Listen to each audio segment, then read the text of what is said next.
नमस्कार दोस्तों। आज सुनिए मुंशी प्रेमचंद की लिखी कहानी घर जमाई। हरिधन जेठ की दोपहरी में ऊख में पानी देकर आया और बाहर बैठा रहा। घर में से धुआं उठता नजर आ रहा था। छन छन की आवाज भी आ रही थी। उसके दोनों साले उसके बाद आए और घर में चले गए। दोनों सालों के लड़के भी आए और उसी तरह घर में दाखिल हो गए। पर हरिधन अंदर न जा सका। इधर 1 महीने से उसके साथ यहाँ जो बर्ताव हो रहा था और विशेषकर कल उसे जैसी फटकार सुननी पड़ी थी, वह उसके पांव में बेड़ियां सी डाले हुए था। कल उसकी सास ही ने तो कहा था, मेरा जी तुमसे भर गया, मैंने तुम्हारी जिंदगी भर का ठेका नहीं लिया। और सबसे बढ़कर अपनी स्त्री की निष्ठुरता ने उसके हृदय के टुकड़े टुकड़े कर दिए थे। वह बैठकर यह फटकार सुनती रही, पर एक बार तो उसके मुंह से न निकला, अम्मा तुम क्यों इनका अपमान कर रही हो। बैठी गट गट सुनती रही।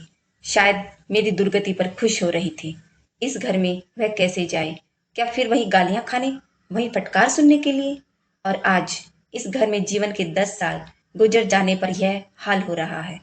मैं किसी से कम काम करता हूँ? दोनों साले मीठी नींद सोए रहते हैं और मैं बैलों को सानी पानी देता हूँ, छांटी काटता हूँ। वहां सब लोग पल पल पर चिलम पीते हैं। मैं आंखें बंद किए अपने काम में लगा रहता हूँ। संध्या समय घर वाले गाने बजाने चले जाते हैं। मैं घड़ी रात तक गाय भैंसे धोता रहता हूँ। उसका यह पुरस्कार मिल रहा है कि कोई खाने को भी नहीं पूछता, उल्टी गालियां मिलती हैं। उसकी स्त्री घर में से डोल लेकर निकली और बोली, जरा इसे कुएं से खींच लो, एक बूंद पानी नहीं है। हरिधन ने डोल लिया और कुएं से पानी भर लाया। उसे जोर की भूख लगी हुई थी। समझा अब खाने को बुलाने आएगी, मगर स्त्री डोल लेकर अंदर गई तो वहीं की हो रही। हरिधन थका मांदा क्षुधा से व्याकुल पड़ा पड़ा सो गया। सहसा उसकी स्त्री गुमानी ने आकर उसे जगाया। हरिधन ने पड़े पड़े कहा, क्या है? क्या पड़ा भी न रहने देगी या और पानी चाहिए? गुमानी कटु स्वर में बोली, गुर्राते क्या हो, खाने को तो बुलाने आई हूं। हरिधन ने देखा उसके दोनों साले और बड़े साले के दोनों लड़के भोजन किए चले आ रहे थे। उसकी देह में आग लग गई। मेरी अब यह नौबत पहुंच गई कि इन लोगों के साथ बैठकर खा भी नहीं सकता। ये लोग मालिक हैं, मैं इनकी झूठी थाली चाटने वाला हूँ। मैं इनका कुत्ता हूँ जिसे खाने के बाद एक टुकड़ा रोटी डाल दी जाती है। यही घर है जहां आज से 10 साल पहले उसका कितना आदर सत्कार होता था। साले गुलाम बने रहते थे, सास मुंह जोती रहती थी, स्त्री पूजा करती थी, तब उसके पास रुपए थे, जायदाद थी। अब वह दरिद्र है। उसकी सारी जायदाद को इन्हीं लोगों ने कूड़ा कर दिया। अब उसे रोटियों के भी लाले हैं। उसके जी में एक ज्वाला सी उठी, किसी वक्त अंदर जाकर सास को और सालों को भिगो भिगो कर लगाई, पर जब्त करके रह गया। पड़े पड़े बोला, मुझे भूख नहीं है, आज न खाओ। गुमानी ने कहा, न खाओगे मेरी बला से। हाँ, नहीं तो खाओगे तुम्हारे ही पेट में जाएगा, कुछ मेरे पेट में थोड़े ही जाएगा। हरिधन का क्रोध आंसू बन गया। यह मेरी स्त्री है जिसके लिए मैंने अपना सर्वस्व मिट्टी में मिला दिया। मुझे उल्लू बनाकर यह सब अब निकाल देना चाहते हैं। वह अब कहाँ जाए, क्या करे? उसकी सास आकर बोली, चलकर खा क्यों नहीं लेते जी, रूठते किस पर हो? यहाँ तुम्हारे नखरे सहने का किसी में बूता नहीं है। जो देते हो वह मत देना। और क्या करोगे? तुमसे बेटी ब्याही है, कुछ तुम्हारी जिंदगी का ठेका नहीं लिया है। हरिधन ने मर्माहत होकर कहा, हाँ माँ, मेरी भूल थी कि मैं यही समझ रहा था। अब मेरे पास क्या है कि तुम मेरी जिंदगी का ठेका लोगी? जब मेरे पास धन था तब सब कुछ आता था, अब दरिद्र हूं, तुम क्यों बात पूछोगी? बूढ़ी सास मुंह फुलाकर भीतर चली गई। बच्चों के लिए बाप एक फालतू सी चीज, एक विलास की वस्तु है, जैसे घोड़े के लिए चने या बाबुओं के लिए मोहन भोग। माँ रोटी दाल है, मोहन भोग उम्र भर न मिले तो किसका नुकसान? मगर एक दिन रोटी दाल के दर्शन न हो तो फिर देखिए क्या हाल होता है। पिता के दर्शन कभी कभी शाम सवेरे हो जाते हैं। वह बच्चे को उछालता है, दुलारता है, कभी गोद में लेकर या उंगली पकड़कर सैर कराने ले जाता है, और बस यही उसके कर्तव्य की समाप्ति है। वह परदेश चला जाए, बच्चे को परवाह नहीं होती, लेकिन माँ तो बच्चे का सर्वस्व है। बालक एक मिनट के लिए भी उसका वियोग नहीं सह सकता। पिता कोई हो उसे परवाह नहीं, केवल एक उछलने कूदने वाला आदमी होना चाहिए। लेकिन माता तो अपनी ही होनी चाहिए, 16 आने अपनी, वही रूप वही रंग, वही प्यार वही सब कुछ। वह अगर नहीं है तो बालक के जीवन का स्रोत मानो सूख जाता है। फिर वह शिव का नंदी है जिस पर फूल या जल चढ़ाना लाजमी नहीं, अख्तियारी है। हरिधन की माता का आज 10 साल हुए देहांत हो गया था। उस वक्त उसका विवाह हो चुका था। वह 16 साल का कुमार था। पर माँ के मरते ही उसे मालूम हुआ मैं कितना निस्सहाय हूँ, जैसे उस पर उसका कोई अधिकार ही न रहा हो। बहनों के विवाह हो चुके थे, भाई कोई दूसरा न था। बेचारा अकेले घर में जाते भी डरता था। माँ के लिए रोता था, पर माँ की परछाई से डरता था। जिस कोठरी में उसने देह त्याग किया था, उधर वह आंखें तक न उठाता। घर में एक बुआ थी, वह हरिधन का बहुत दुलार करती। हरिधन को अब दूध ज्यादा मिलता, काम भी कम करना पड़ता। बुआ बार बार पूछती, बेटा कुछ खाओगे? बाप भी अब उसे ज्यादा प्यार करता। उसके लिए अलग एक गाय मंगवा दी। कभी कभी उसे कुछ पैसे दे देता कि जैसे चाहे खर्च करे। पर इन मरहमों से वह घाव न पूरा होता था जिसने उसकी आत्मा को आहत कर दिया था। यह दुलार और प्यार उसे बार बार माँ की याद दिलाता। माँ की घुड़कियों में जो मजा था वह क्या इस दुलार में था? माँ से मांग कर, लड़कर, ठुनक कर, रूठ कर लेने में जो आनंद था वह क्या इस भिक्षादान में था? पहले वह स्वस्थ था, मांग कर खाता, लड़ लड़ कर खाता। अब वह बीमार था। अच्छे से अच्छे पदार्थ उसे दिए जाते थे, पर भूख न थी। साल भर वह इस दशा में रहा। फिर दुनिया बदल गई। एक नई स्त्री, जिसे लोग उसकी माता कहते थे, उसके घर में आई और देखते देखते एक काली घटा की तरह उसके संकुचित भूमंडल पर छा गई। सारी हरियाली, सारे प्रकाश पर अंधकार का पर्दा पड़ गया। हरिधन ने इस नकली माँ से बात तक न की, कभी उसके पास गया तक नहीं। एक दिन घर से निकला और ससुराल चला आया। बाप ने बार बार बुलाया, पर उनके जीते जी वह फिर उस घर में न गया। जिस दिन उसके पिता के देहांत की सूचना मिली, उसे एक प्रकार का ईर्ष्या में हर्ष हुआ। उसकी आंखों से आंसू की एक बूंद भी न आई। इस नए संसार में आकर हरिधन को एक बार फिर मातृ स्नेह का आनंद मिला। उसकी सास ने ऋषि वरदान की भांति उसके शून्य जीवन को विभूतियों से परिपूर्ण कर दिया।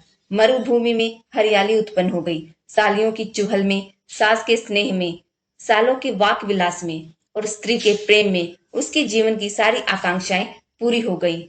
सास कहती, बेटा तुम इस घर को अपना ही समझो, तुम्हें मेरी आंखों के तारे हो। वह उससे अपने लड़कों की बहुओं की शिकायत करती। वह दिल में समझता, सास जी मुझे अपने बेटों से भी ज्यादा चाहते हैं। बाप के मरते ही वह घर गया और अपने हिस्से की जायदाद को कूड़ा करके रुपयों की थैली लिए हुए आ गया। अब उसका दूना आदर सत्कार होने लगा। उसने अपनी सारी संपत्ति सास के चरणों पर अर्पण करके अपने जीवन को सार्थक कर दिया।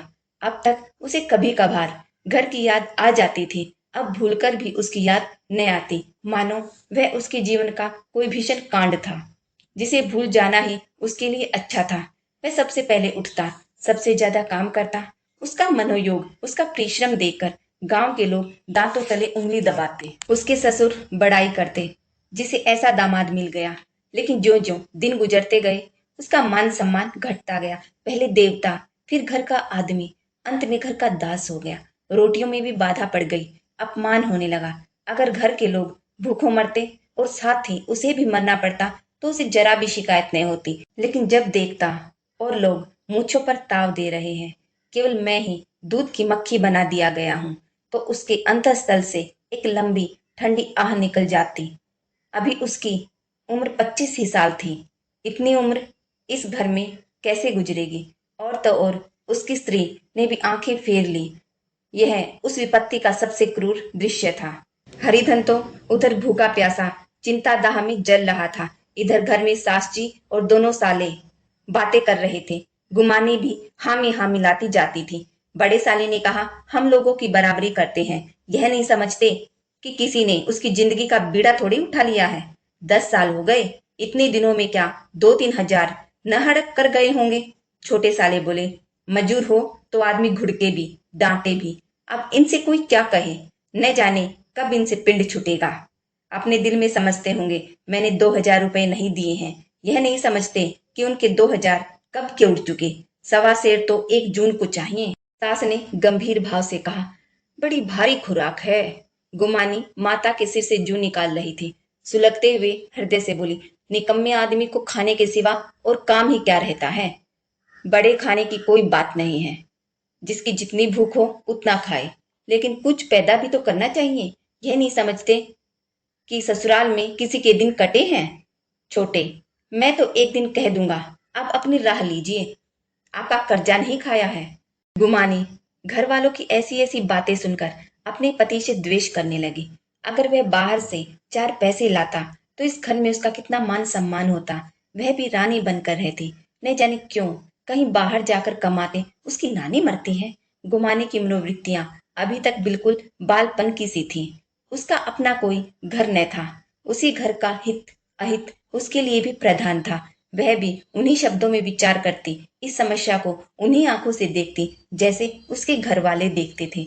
सच तो 2,000 रुपए में क्या किसी को मोल ले लेंगे। 10 साल में 2,000 होते ही क्या है। 200 ही तो साल भर के हुए। क्या दो आदमी साल भर में 200 भी न खाएंगे। फिर कपड़े लत्ते दूध घी सभी कुछ तो है। 10 साल हो गए, एक पीतल का छल्ला नहीं बना। घर से निकलते तो जैसे इनके प्राण निकलते हैं। जानते हैं जैसे पहले पूजा होती थी वैसे ही जन्म भर होती रहेगी। यह नहीं सोचते कि पहले की बात और थी, अब और बात है।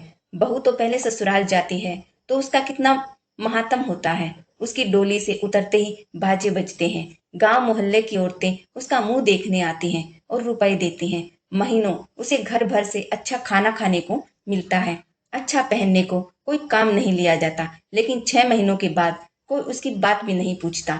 वह घर भर की लौंडी हो जाती है। उनके घर में मेरी भी तो वही गति होती।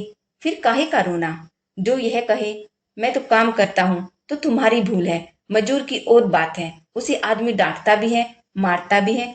जब चाहता है रखता है, जब चाहता है निकाल देता है, कसकर काम लेता है। यह नहीं कि जब जी में आया कुछ काम किया, जब जी में आया पढ़कर सो रहे। हरिधन अभी पड़ा अंदर ही अंदर सुलग रहा था कि दोनों साले बाहर आए और बड़े साहब बोले, भैया उठो, तीसरा पहर ढल गया, कब तक सोते रहोगे, सारा खेत पड़ा हुआ है। हरिधन चट उठ बैठा और तीव्र स्वर में बोला, क्या तुम लोगों ने मुझे उल्लू समझ लिया है। दोनों साले हक्का बक्का हो गए। जिस आदमी ने कभी जबान नहीं खोली, हमेशा गुलामों की तरह हाथ बांध हाजिर रहा, वह आज एकाएक इतना आत्माभिमानी हो जाए, यह उनको चौंका देने के लिए काफी था। कुछ जवाब ने सूझा। हरिधन ने देखा इन दोनों के कदम उखड़ गए हैं तो एक धक्का और देने की प्रबल इच्छा को न रोक सका। उसी ढंग से बोला, मेरी भी आंख है, अंधा नहीं हूं, न बहरा ही हूं। छाती फाड़कर काम करूं और उस पर भी कुत्ता समझा जाऊं। ऐसे गधे और कहीं होंगे।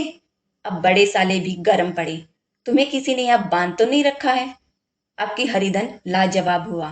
कोई बात न सूझी। बड़े ने फिर उसी ढंग से कहा, अगर तुम यह चाहो कि जन्म भर पाहुने बने रहो और तुम्हारा वैसा ही आदर सत्कार होता रहे तो यह हमेशा हमारे बस की बात नहीं है। हरिधन ने आंखें निकाल कर कहा, क्या मैं तुम लोगों से कम काम करता हूँ। बड़े, यह कौन कहता है। हरिधन, तो तुम्हारे घर की नीति है कि जो सबसे ज्यादा काम करे वही भूखों मारा जाए। बड़े, तुम खुद खाने नहीं गए, क्या कोई तुम्हारे मुंह में कौर डाल देता। हरिधन ने होठ चबाकर कहा, मैं खुद खाने नहीं गया, कहते तुम्हें लाज नहीं आती। नहीं आई थी बहन तुम्हें बुलाने।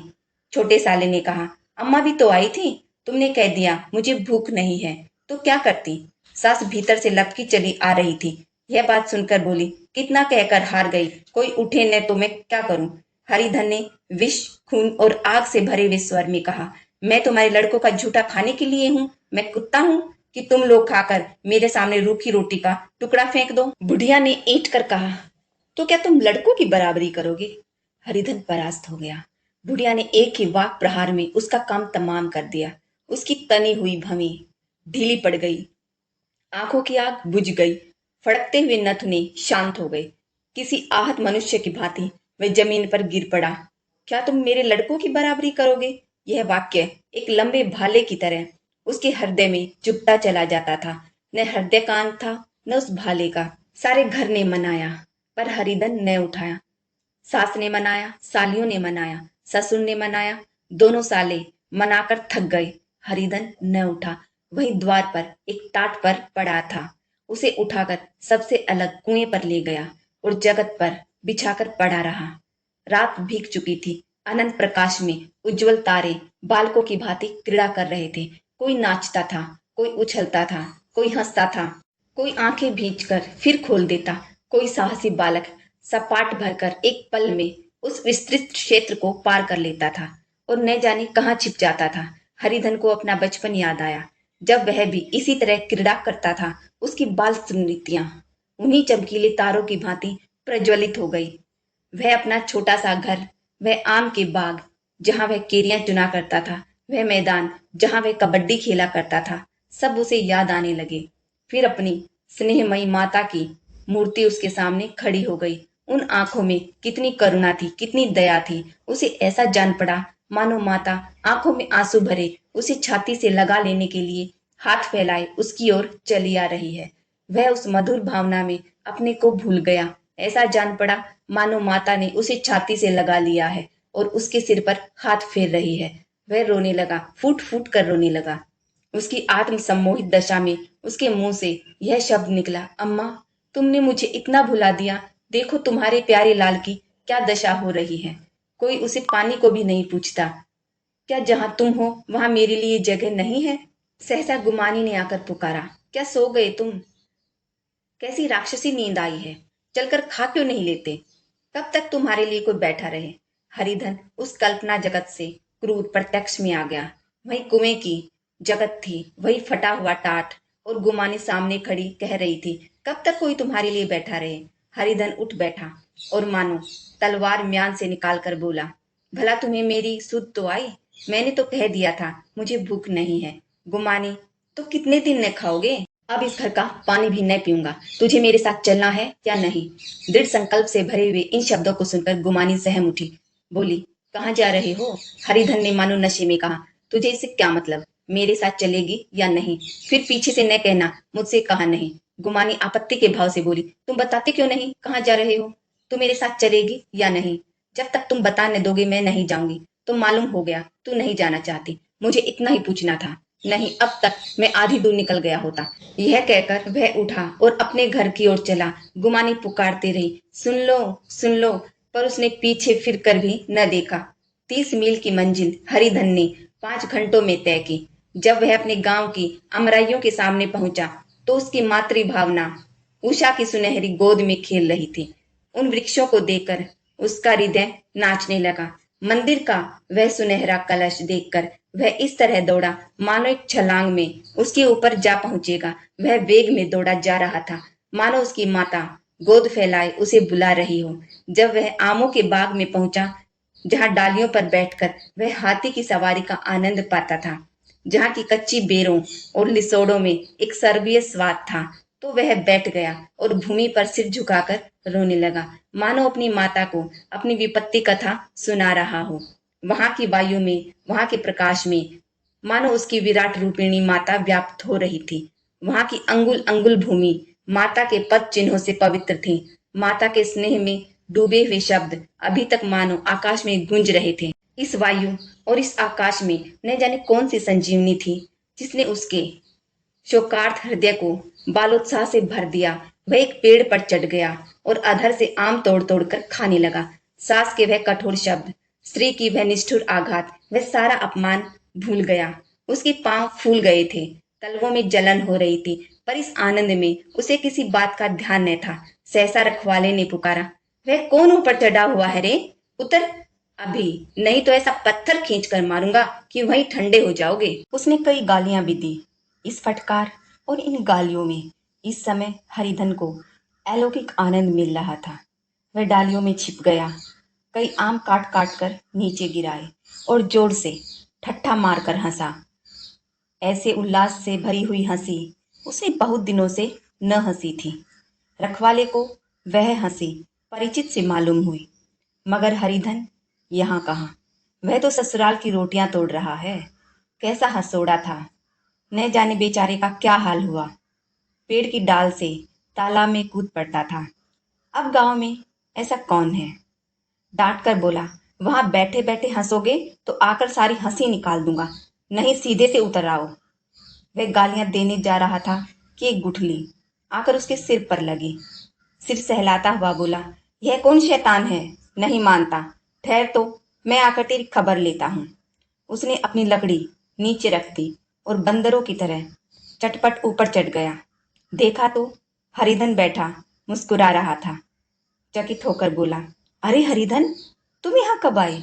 इस पेड़ पर कब से बैठे हो? दोनों बचपन सखा वहीं गले मिले। यहाँ कब आए? चलो घर चलो भले आदमी, क्या वहाँ आम भी मयसर न होते थे? हरिधन ने मुस्कुराकर कहा, मंगरू, इन आमों में जो स्वाद है वह और कहीं के आमों में नहीं। गांव का क्या रंग ढंग है मंगरू, सब चैन चान है भैया। तुमने तो जैसे नाता ही तोड़ लिया। इस तरह कोई अपना गांव घर छोड़ देता है? जब से तुम्हारे दादा मरे सारी गृहस्थी चौपट हो गई। दो छोटे छोटे लड़के हैं, उनसे क्या होता है? हरिधन, मुझे अब उस गृहस्थी से क्या वास्ता है भाई? मैं तो अपना ले दे चुका। मजूरी तो मिलेगी न। तुम्हारी गैया मैं ही चरा दिया करूंगा। मुझे खाने को दे देना। मंगरू ने अविश्वास के भाव से कहा, अरे भैया, कैसी बात करते हो? तुम्हारे लिए जान तक हाजिर है। क्या ससुराल में अब न रहोगे? कोई चिंता नहीं, पहले तो तुम्हारा घर ही है, उसे संभालो। छोटे छोटे बच्चे हैं, उनको पालो। तुम नई अम्मा से नाहक डरते थे, बड़ी सीधी है बेचारी, बस अपनी माँ ही समझो। तुम्हें पाकर तो निहाल हो जाएगी। अच्छा, घरवाली को भी तो लाओगे? हरिधन, अब उसका मुंह न देखूंगा। मेरे लिए वह मर गई। मंगरू, तो दूसरी सगाई हो जाएगी। अब की ऐसी मेहरिया ला के दूंगा, उसके पैर धो धोकर पियोगे। लेकिन कहीं पहली भी आ गई तो? हरिधन, वह न आएगी। हरिधन अपने घर पहुंचा तो दोनों भाई भैया आए कहकर भीतर दौड़े और माँ को खबर दी। उस घर में कदम रखते ही हरिधन को ऐसी शांत महिमा का अनुभव हुआ, मानो वह अपनी माँ की गोद में बैठा हुआ है। इतने दिनों ठोकरे खाने से उसका हृदय कोमल हो गया था। जहाँ पहले अभिमान था, आग्रह था, हेकड़ी थी, वहां अब निराशा थी, पराजय थी और याचना थी। बीमारी का जोर कम हो चला था। अब उस पर मामूली दवा भी असर कर सकती थी। किले की दीवारें छिद चुकी थी, अब उसमें घुस जाना असहनीय था। वहीं घर जिससे वह एक दिन विरक्त हो गया था, अब गोद फैलाए उसे आश्रय देने को तैयार था।